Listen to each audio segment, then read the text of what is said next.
umukuru w'igihugu Nyenicubahiro Varisito Ndayishimiye nawe ahejeje gutangariza abagumyabanga bose n'abarundi muri rusangi ko amagara y'umunyamabanga mukuru w'umugambwe CNDD FDD Reverien Ndikuriyo atifashe neza muri kino gihe, ari naho yahise aboneraho akaryo ko gusaba abagumyabanga bose gusabira umunyamabanga mukuru wa CNDD FDD Reverien Ndikuriyo. Ni byinshi tugiye kubageza ko cyane cyane ku makuru dushikira muri kano kanya avuye mu bitaro uyu mutegetsi agwaremwe mu gihugu ca Kenya.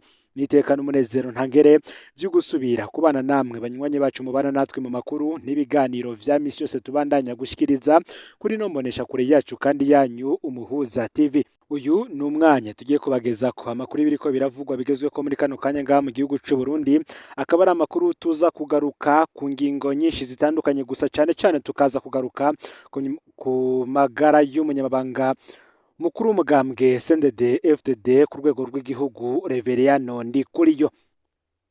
Imbere ko tubageza ko ibivuye ku bitaro mu gihugu ca Kenya aho uyu mutegetsi agwariye, reka tubanze tubageze ko ijambo umukuru w'igihugu yashikirije abarundi bose abamenyesha ingene ubugwayi bwa Reverien Ndikuriyo bwifashe muri kano kanya. Umukuru w'igihugu Nyenicubahiro Varisito Ndayishimiye ahejeje gusaba abagumyabanga bose n'abarundi muri rusangi gusabira umunyamabanga mukuru w'umugambwe uri ku butegetsi CNDD FDD Reverien Ndikuriyo. Ivyo akaba ahejeje kubitangaza kuri uyu wa gatandatu igenekerezo ya 25/0 uyu mwaka w'2025 mu kurangiza amasengesho mpuzamadini yateguwe n'umugambwe CNDD FDD yariko abera mu ntara ya Ngozi. Aha rero Varisito Ndayishimiye umukuru w'igihugu yamenyesheje ko amagara y'umukuru y'umugambwe atameze neza. Kubw'umukuru w'igihugu rero Varisito Ndayishimiye yajeje gutangaza ko Shetani yari yaripfuje gutoba ico gikorwa c'aya masengesho mpuzamadini y'uyu mugambwe, kuko ngo mu ntango zacu umunyamabanga mukuru Reverien Ndikuriyo yaciye akikwa n'amagara, ariko ngo baramusengeye kandi ubu n'ubu babandanya kumusengera, ari nabwo yaciye agira ko asaba abagumyabanga bose n'abarundi muri rusange kumusabira ngo ashobore kumererwa neza. Tubamenyeshe ko umukuru w'igihugu atatanze amakuru ku ngwara iyo Reverien Ndikuriyo yoba agwaye canke ahagwariye, gusa ivyo bije kwemeza inkuru zari zimaze amasaha zivuga ko Reverien Ndikuriyo yoba agwariye mu bitaro. Gusa twe tukaba dujeje kuronka tukaba twaronse amakuru nayo twabashikirije avuga yuko uyu munyamabanga mukuru w'umugambwe ku rwego rw'igihugu yoba agwariye mu bitaro bikomeye cyane biri mu gihugu ca Kenya. Tugiye kubagaza ko rero ingene vyifashe ngaho mu gihugu ca Kenya mu bitaro agwaremwe nk'uko amakuru tuvanayo abishikiriza. Ni nako kandi biriko biravuga ko ikibanza Reverien Ndikuriyo agwariyemwo gicungerewe n'abapolisi b'igihugu ca Kenya ku rwego rudasanzwe. Ufyonde subscribe canke sabone ni buteri wafyenda ko kugira ngo utojucikanwa nadushikiriza, usangize ano makuru bagenza aho bari hose kugira ngo nabo baje barabo mu bambere bashikirwa n'amakuru n'ibiganiro dushikiriza kuri no mbonesha kure yacu kandi yanyu. Ndabaye kaze rero muri ano makuru. Kuri ubu biravugwa yuko umunyamabanga mukuru w'umugambwe uri ku butegetsi CNDD FDD Reverien Ndikuriyo amagara yiwe abandanya kutifata neza hagwariye mu gihugu ca Kenya. Nkuko tubikesha amasoko yacu, Reverien Ndikuriyo aho ari mu bitaro vy'i Nairobi mu gihugu ca Kenya niyorohewe kuko abandanya guhema nabi, nkuko twari twabishikirije mu nkuru ya mbere. Gushika ubu ivyuma vyo guhema nivyo biriko biramufasha ico bita reanimation. Nkuko amakuru dushikira abivuga, Reverien Ndikuriyo kandi no mu mwaka uheze yaragize ingwara idasanzwe yatumye aja kwivuriza mu bihugu vyo ku mugabane wa Aziya. Benshi bagakeka ko ico gihe yagiye kwivuriza mu gihugu c'Ubushinwa canke se igihugu c'Uburusiya, kuko ariho abategetsi benshi b'igihugu c'u Burundi baja kwivuriza iyo amagara yabo atifashe neza. Akarorero akazamwo umukuru w'inama nshingamateka Daniel Jarasi Ndabirabe ndetse n'umushikiranganje w'ubutungane, bose bivuga yuko bari bagiye kwivuriza mu gihugu c'Uburusiya. Gusa ku bwa Reverien Ndikuriyo biravugwa yuko ngo n'umwaka uheze igihe ingwara yamufata n'ubundi we yagiye kwivuriza mu gihugu c'Ubushinwa, kuko we ngo n'ubundi hari imwe mu mikoranire idasanzwe afitanye namwe mashira hamwe akomeye cyane mu gihugu c'Ubushinwa. Amakuru adushikira kandi ngico agwaye nubwo kitari cyamenyekana, gusa ngo si ingwara y'igisukari asanzwe afise, ngo ya ntabwo ari diabete nkuko amakuru adushikira yoyo abivuga.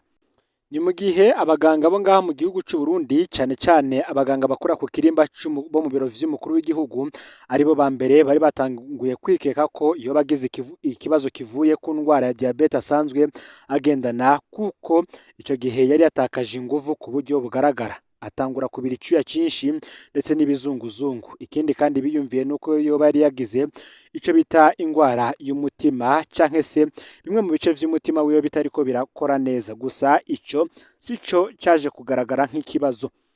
Ikibazo ciwe kirakomeye cyane kuko kuri ubu atarimo arahema neza. Bamwe bakavuga ko yoba ari ishano yahawe na bamwe mu bagumyabanga bo mu mugambwe bari kumwe muri CNDD-FDD, nk'uko iyo nkuru nayo tuza kuyibashikiriza mu makuru yacu tukiriko turatohoza. Gusa igihari nuko umwe mu bo bari kumwe mu gihugu ca Kenya avuga yuko Reverend Ndikuriyo gwari mu bitaro bihambaye cyane bivura abategetsi bakomeye bo mu karere ngaho mu gihugu ca Kenya, kuko ivyo bitaro agwariyemwo vyakunda kwifashishwa n'abategetsi bo mu bihugu bitandukanye bigize umuryango wa Afurika y'ubuseruko, harimwo nabo mu bihugu duturanye. Aho rero akamenyesha ko muri ivyo bitaro agwariyemwo yiharije igice kitari gito c'ivyo bitaro, kandi ko ibitaro kuri ubu bicungerewe n'abapolisi b'igihugu ca Kenya. Mu gice arimwo hakaba honyene hacungerewe n'abapolisi basaga 200. Mu kanya gaheze turejeje kuronka n'andi makuru kandi yemeza ko Reverend Ndikuriyo aho agwariye haje abaganga b'abahinga cyane abamuka mu gihugu c'Ubuhinde, aribo bariko baramukurikiranira vya hafi kugira ngo barabe ko yotora mitende. Ni mu gihe kandi hari amasoko menshi abandanya kwemeza ivy'iyo nkuru yuko Reverend Ndikuriyo ikibazo ciwe co guhema kibandanya gukomera cyane. Bamwe mu bariko baraduha amakuru bakavuga ko Reverend Ndikuriyo muri iyi ndwi yatanguye ameze neza cyane, kuko yari karagaragara mu nama zitandukanye zariko zitegura iki gikorane c'umugambwe CNDD-FDD catanguye ku igenekerezo ya 23 casojwe n'umukuru w'igihugu kuri uno munsi, ari nabwo yasavye abagumyabanga bose b'uyu mugambwe gusengera uyu munyamabanga mukuru w'uyu mugambwe ku rwego rw'igihugu Reverend Ndikuriyo. Iyi ngwara yiwe nk'uko nabibabwiye ikabije inyuma y'ingwara yamufashe umwaka uheze mu kwezi kwa Gitugutu, aho yagiye kwivuriza mu gihugu c'Ubushinwa. Kandi nanone amakuru akavuga yuko akabandanya avuga yuko ico gihe aja mu gihugu c'Ubushinwa nabwo ibitaro vyose vyo ngaha mu Burundi vyagerageje uko bishoboye biranka. Ashika mu gihugu ca Kenya, Murantunge yiyunguriza mu gihugu ca Kenya naho kugira ngo barabe ico bokora ku magara yiwe, naho basanga birabarengeye, abandaniza mu gihugu c'Ubushinwa ariwe yatoreye imitende akagaruka ngaha mu gihugu c'u Burundi kubandanya imirimo yiwe ya misi yose. Gusa nk'uko nababwiye hari inkuru turiko turegeranya cyane ivuga ko yoba yahawe ishano nawe ryavanywe mu gihugu ca Tanzania, bumwe mu buryo bukunze gukoreshwa cyane iyo bashaka ngo kwica umwe mu bategetsi bakomeye. Byose turacyabitohoza ko gusiga ari nuko Reverend Ndikuriyo ariko arakurikiranwa bidasanzwe ngaho mu gihugu ca Kenya, kandi bikaba bivugwa yuko amahera yose azivuriza ko n'ubundi yose azorihwa n'umugambwe CNDD-FDD.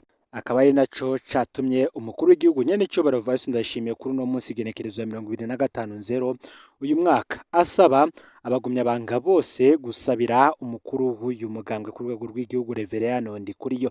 Naho kandi kuri uno munsi igenekerezo ya 25 hari hategekanijwe amatora adasanzwe yo kuraba uwo musubirira muri ico kibanza co gutwara uyu mugambwe ku rwego rw'igihugu nk'uko benshi bariko barabivuga, ariko nanone hakaba hari andi makuru twari twajeje kuronka avuga yuko Reverend Ndikuriyo ashobora kongerwa ikiringo co gutwara uyu mugambwe. Ni mu gihe kandi muri iki gikorane cyari kiriko kibera mu ntara ya Ngozi, ijambo ry'Imana abagumyabanga bose bariko barisunga ari ukwama bashima ibitangaza vy'Imana bakareka kubona ivyo Imana Murantunge bakareka kubona ivyo Imana itarabashira bagatangura kwidodomba kandi ivyo bidahimbara Imana. Ibi rero akaba ari navyo icegera c'umunyamabanga mukuru w'umugambwe CNDD-FDD canke se nyene icubahiro umukuru w'igihugu bose bagiye bagaruka cyane ku isezerano abagumyabanga ngo bagiraniye n'Imana mu mwaka w'2001, aho bemeza ko bayihaye ikibanza ca mbere ati nubi ijambo ni rya rindi ni warakoze Mana. Ni mu gihe kandi mu gihugu ca Repubulika Iharanira Rusange ya Kongo mu buseruko bw'ico gihugu abagwanyi ba M23 bo ngo baguye uturere bagenzura. Ni mu nguvu nkeyi igisagara ca Minova cigaruriwe na M23 ku buryo busesuye. Umunyagihugu umwe wo muri Minova yatangarije ikimenyeshamakuru candikira ngaho mu gihugu c'u Burundi ati abagwanyi ba M23 kuri ubu nibo bagenzura Minova. Bakoresheje inama abanyagihugu imbere y'umutaga. Basavye abanyagihugu kudahagarika imirimo yabo ahubwo bakabandanya ibikorwa vyabo bibinjiriza amahera vya misi yose. Uti turafise uburyo bwacu mubandanye mukora ivyo dukeneye tuzobigura kuri mwebwe ntituzobasahura nimutekane ngo niko mukuru w'abagwanyi ba M23 yatangaje nk'uko bivugwa n'umwe mu banyagihugu yari muri iyo nama. Nkuko kandi ababibonye babivuga akarere ka Kalungu kari mu birometero 8 uvuye Minova werekeza mu gisagara ca Bukavu umugwa mukuru wa Sud Kivu nako nyene kafashwe n'abo bagwanyi. Abanyagihugu benshi bahunze baja mu gisagara ca Goma bafata ubwato mu kiyaga Kivu aho amasanganya amaze iminsi ari menshi. Jeremy Meya umuvugizi w'ingabo za Kongo muri Sud Kivu yasavye abanyagihugu gukomeza kwifatanya n'ingabo za leta mu gihe ziriko ziritegura kugira ngo zisubize inyuma umwansi. Ubuyobozi bw'igice bwa Sokora ya kabiri muri Nord Kivu bwasavye abanyagihugu babangamiwe n'intambara za M23 mu gice c'uburaruko bwa Sud Kivu kuguma bizeye ingabo za leta kutagira ubwoba kandi no kutumviriza amajambo aca intege y'umwansi nabo bafatanya bihaye ingendo yo guca intege abanyekongo. Akaba ariko vyatangajwe mu butumwa bw'ijwi kandi bwanditse bwarungikiwe ibinyamakuru na Sulietona Jeremy Meya ku munsi wa kabiri w'iyindwi. Mu mpera z'indwi iheze abagwanyi ba M23 bafashe igisagara c'ubucukuzi c'amabuye y'agaciro citwa Lumbishi kiri muri teritwari ya Kalehe muri Sud Kivu. Nako kandi ahavuzwemwo ihunga ry'igisirikare c'u Burundi. Ibi vyose rero bikaba biza bigaragaza ko intambara iri mu gihugu ca Repubulika Iharanira Rusange ya Kongo ikomeye cyane gushika kuri ubu kuko benshi mu batangaza ibiriko birabera muri iyo ntambara bariko baravuga ko M23 yoba yarazanye imbaraga zidasanzwe muri iyo ntambara ibituma bamwe mu basoda b'igihugu ca Kongo baturugamba ndetse n'abandi benshi bagiye kubafasha kugira ngo bagwanye uwo muhari w'iterabwoba gusa bikanka bikabandanya kugorana. Ni mu gihe kandi mu yandi makuru inakivare mu gihugu ca Uganda impunzi yo mu Burundi ipfunzwe yagirizwa urudandazwa rw'abantu. Sylvestre Ndayizeye w'imyaka 50 arapfungiwe mu gasho k'igipolisi uyahagaritswe nyuma y'uko umuhungu akiri muto w'umunyekongo azimiriye ku buryo butangaje. Yagirizwa na nyina we umuhungu kuba afise uruhara mu inyuruzwa ry'umwana wiwe akaba kandi anikekwa ku rudandazwa rw'abantu. Abo baturuka mu gihugu kimwe nabo bakiyamiriza ako karenganyo. Uyu Sylvestre Ndizeye ni impunzi y'umurundi y'imyaka 53 akaba apfunzwe kuva ku igenekerezo ya 20 ikabingo hafi ikambi ya Nakivale muri Uganda akaba mu gisagara ca Kashojwa ya B. Yagirizwa n'ababanyi ko akora urudandazwa rw'abantu. Kubwo amasoko yacu ngo vyose vyatanguye mu kwezi kw'icenda aho umukenyezi w'umunyekongo yatangaza ko yazimije umuhungu we w'imyaka iri hagati y'itandatu n'8. Yaciye yitwara ku gipolisi yagiriza Sylvestre Ndizeye. Uwo yikekwa yaciye ahagarikwa vyihuta kugira ngo akorwe k'amatohoza. Yahavuye arekurwa inyuma y'amatohoza y'igipolisi ku kubura ivyagiriji bigaragara. Igitangaje kandi urwo rubanza rusubiriye kugaruka iyo mpunzi y'umurundi isubira guhagarikwa. Ubu akaba yarahagaritswe n'igipolisi c'akarere ka Mbarara ku munsi wa mbere uheze. Abo baturuka mu gihugu kimwe bo bariyamiriza akarenganyo. Uti twarituye igipolisi aha kugira ngo twiyamirize iryo hagarikwa ry'agasakisaki. Turibaza ko abapolisi bamuhagaritse bari ibiturire. Uwo mugabo turamuzi aratekanye bisigurwa n'umukuru w'igisagara avuga ko Sylvestre Ndizeye ariko arakurikirana inyigisho kugira ngo akire ihahamuka. Uyundi ati ni umwere ariko arakurikiranwa n'abahinga b'inyifato bishirahamwe TPO. Impapuro yasabira ko gahunda zirahari yategerezwa kurekurwa atagisabwe niko ujejwe intwaro yongera ko. Mwikambi ya Nakivale ivyo birego birakunze gukoreshwa n'impunzi cyane cyane z'abanyekongo kugira ngo basabe ubuhungiro mu gihugu kigira gatatu nk'uko bivugwa. Uti kwigira ko umuntu yazimiye canke kwigirisha ko yasambanijwe ni vyagirije ibikorwa ngaha ku nyungu z'abantu hagatangwa amafaranga menshi cyane y'ibiturire. Mbere bamwe mu bakora amanyanga muri ubwo bubisha barafatwa nk'uko vyemezwa n'abaserukira abandi mu kibano. Aya makuru akabandanya avuga ko kuri ibi vyashikiye uyu muvyeyi w'abana batandatu, abarundi basaba ko haba amatohoza akomeye kugira ngo ntapfungirwe ubusa. Bagasaba kandi ko intwaro n'igipolisi gukora mu ntumbero yo kuvavanura n'ivyo vyagirije bitagira ishingiro bikorwa n'abashaka kwimurirwa i Buraya, Canada, Australia ndetse no mu gihugu ca Leta Zunze Ubumwe za Amerika. Bakabona ko ari uburyo bwo guhungabanya umutekano w'ikambi, aho inzego zibijejwe zitegerezwa gutora umuti maguru mashasha, bitabaye uko ubwishenyi no kwihora birashobora gukurikira. Twibutse ko inakivale hahaye indaro impunzi zirenga 140 harimwo abarundi barenga 33,000. Abari muri iyo kambi bakaba bava mu bihugu vyinshi vyo mu karere vyo muri Afrika yo munsi ya Sahara. Rero amakuru yaragezwe ko muri kano kanya mufyonde subscribe canke sabone niba mutari mwafyonda ko kugira ngo mutoja mucikanwa nadushikiriza, musangize kandi ano makuru bagenzanye aho bari hose kugira ngo nabo baje barashikirwa nabiriko biravugwa bigezwe ko ngaha mu gihugu c'u Burundi, hanze y'imbizi y'igihugu c'u Burundi ndetse no makungu ya kure. No Muhoza TV Imana bahezagire mu bikorwa vyanyu vya misi yose muriko murakora.